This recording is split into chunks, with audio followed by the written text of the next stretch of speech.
Hello everyone.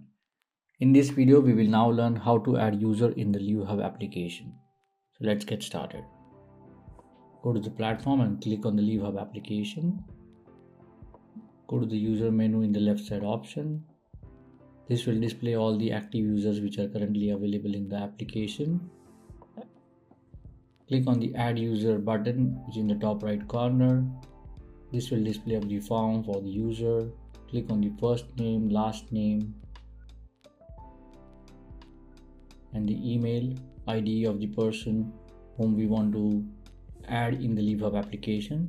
This email ID has to be valid as an invitation link will be sent. Then select the role.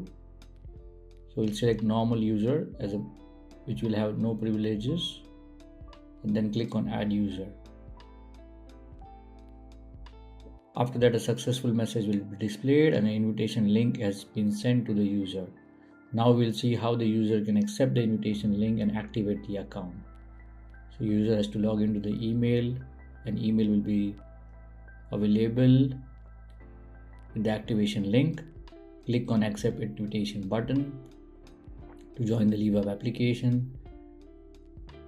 Click on accept, invitation accepted, and it will then direct it to the login page.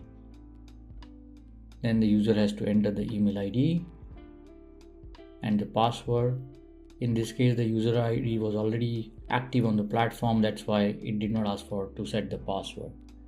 Once the password is successful, the user will be able to access the LeaveHub application. Now the global administrator will also able to see the same user in the user list. Jack Lee was the user which the global administrator can see. So now the global administrator can update the leave approver by clicking on the edit profile details of the user. The default approver is the global admin, but here they can change the approver type by updating the appropriate person. Thank you for watching this video. We hope this video helped you to understand how to add the user. Thank you.